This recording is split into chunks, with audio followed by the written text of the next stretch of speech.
இன்னைக்கு UG TRB maths unit 6 real அனலைசிஸில் first topic sets. ஓகேவா? இதுக்கு முன்னாடி டிஆர்பி யூஜி மேத்தமெட்டிக்ஸ் சிலபஸோடைய யூனிட் 2 டிஃபரன்ஷியல் கால்குலேஸ் அதில் ஒரு சில டாபிக்ஸ் ஒரு 4 to 5 டாபிக்ஸ் கவர் பண்ணி நம்மளோட சேனலில் வந்துட்டு வீடியோவாக அப்லோட் பண்ணிருக்கேன். அதை கொஞ்சம் பாருங்கள். கண்டினியூவஸாக யூனிட் 2வும் யூனிட் 6ம் நான் கொஞ்சம் கொஞ்சமாக அப்படியே கவர் பண்ணிட்டு வந்துடுறேன். இன்றைக்கி யூனிட் 6ல் ஃபர்ஸ்ட் டாபிக் செட்ஸ்.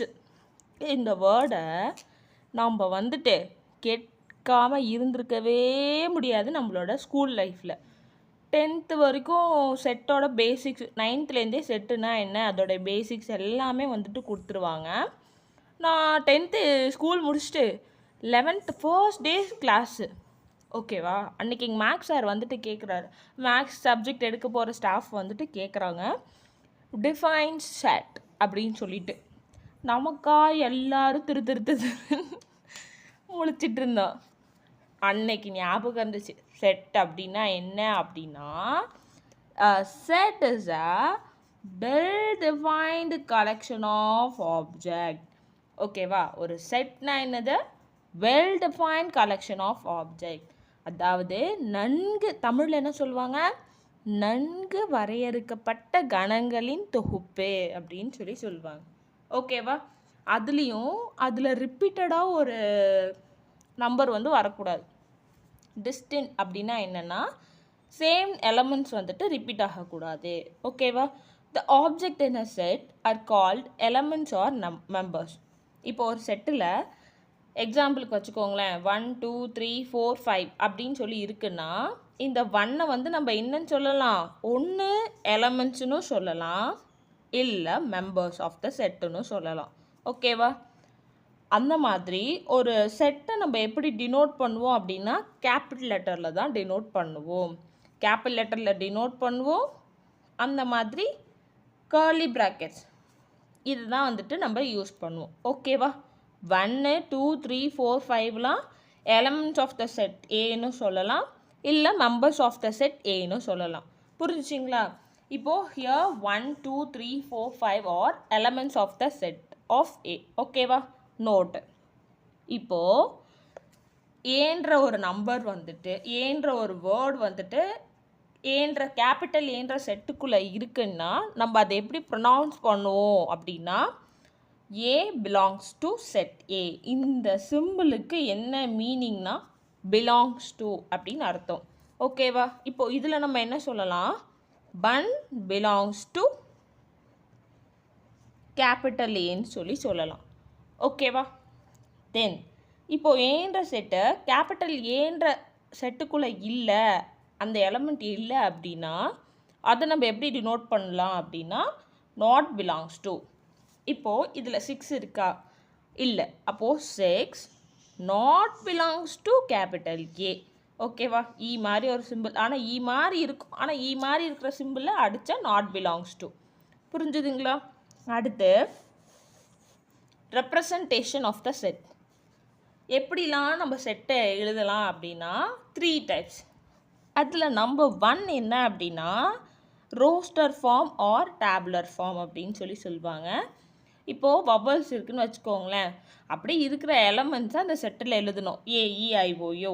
இப்போ நேச்சுரல் நம்பர்ஸ்னால் 0 1 2 3 4 அப்படின்னு சொல்லிட்டு போயிட்டே இருக்கும். ஓகேவா? அப்போ roster form or tabular form அப்படின்னா என்ன அப்படின்னா, உங்களுக்கு அதில் கொடுத்துருக்கிற நம்பர்ஸ் எலமெண்ட்ஸ் எல்லாத்தையும் எழுதுறது தான் என்னது, roster form or tabular form. உங்களுக்கு இப்போ கேட்கலாம், இப்போ ஒரு செட்டு கொடுத்துட்டு ஏதாவது நம்மளால் ஐடென்டிஃபை பண்ண முடியாத மாதிரி கொஞ்சம் ட்விஸ்டடாக ஒரு செட்டை கொடுத்துட்டு இதில் யூன்ற எலமெண்ட் இருக்கா? ஓகேவா? U belongs to A, u not belongs to A அப்படின்னு சொல்லிட்டு கேட்கலாம். அப்படி இல்லைன்னா இப்போது A is then universal truths அப்படின்னு சொல்லி கொடுக்குறாங்கன்னு வச்சுக்கோங்களேன். இல்லைன்னா யூனிவர்ஸில் இருக்கிற பிளானட்ஸ் அப்படின்னு சொல்லி கொடுக்குறாங்கன்னா இருக்கிற எல்லா பிளானட்ஸோடைய நேமையும் எழுதுறது தான் என்னது, ரோஸ்டர் ஃபார்ம். புரியுதுங்களா? Next table.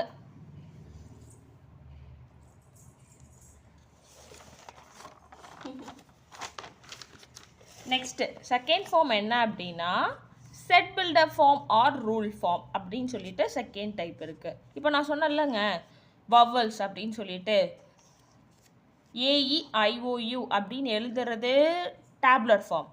Set builder form அப்படின்னா இப்போ ஒரு ரூலை வச்சு எழுதணும். இப்போ எக்ஸுன்னு ஒரு எலமெண்ட் ஏல இருக்குன்னா எக்ஸுன்றது என்னது? X is an vowel in English alphabet. இப்போது எக்ஸுன்றது என்னது? இந்த சிம்பிளை வந்து நம்ம என்னன்னு சொல்வோம்? சச் தட் அப்படின்னு சொல்லுவோம். ஓகேவா? இந்த சிம்பிளுக்குலாம் நம்ம என்னன்னு சொல்வோம்? சச் தட் அப்படின்னு சொல்லி நம்ம ப்ரொனவுன்சியேஷன் பண்ணலாம். ஓகேவா? ஒரு நம்பரை இதோட டெஃபினேஷன் அப்படின்னு சொல்லி எழுதுறது அதுதான் என்னது? Set builder form. இதுவே டிஸ்கிரிப்டிவ் ஃபார்ம் அப்படின்னா என்னென்னா the set of all vowels in English alphabets. ஏன்ற செட் என்னது? வேர்ட்ஸில் கொடுக்கணும். ஓகேவா? ஆனால் செட் பில்டர் ஃபார்மில் சம் ரூல்ஸ் இருக்கும். இதுவே டிஸ்கிரிப்டிவ் ஃபார்மில் வேர்ட்ஸால் சொல்லணும். the set of all vowels in English alphabets. இப்போது இங்கிலீஷில் இருக்கிற எல்லா ஆல்ஃபபெட்ஸும் தான் என்னது? செட்டு அப்படின்னு சொல்லி சொல்கிறோம். அந்த மாதிரி the set of whole numbers அப்படின்னு சொல்லிட்டு இதுதான் இந்த செட்டு அப்படின்னு சொல்கிறோம். இப்போ number of boys in section ஏ.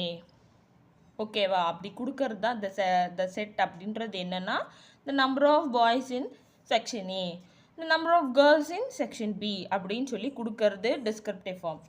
இதுவே பி ஏன்ற செட்டு வந்துட்டு ஒய்ன்னு இருக்குது. அப்போ ஒய்ன்றவங்க என்னென்னு எழுதலாம்?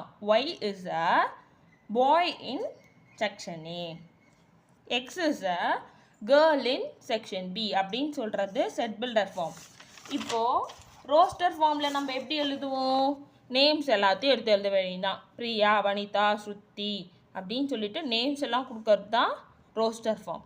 புரியுதுங்களா? இன்றைக்கி செட்னா என்ன, செட்டோட ரெப்ரசன்டேஷன்ஸ் என்னன்னு சொல்லி பார்த்துட்டோம். அடுத்து நெக்ஸ்ட் வீடியோவில் செட்டோட டைப்ஸ், தென் செட்டை என்னென்னலாம் வச்சு டினோட் பண்ணுவோம், செட்டுக்கான ரூல்ஸ் என்ன அப்படின்னு சொல்லிட்டு நெக்ஸ்ட் வீடியோவில் நம்ம பார்க்கலாம். ஓகேவா? தேங்க்யூ.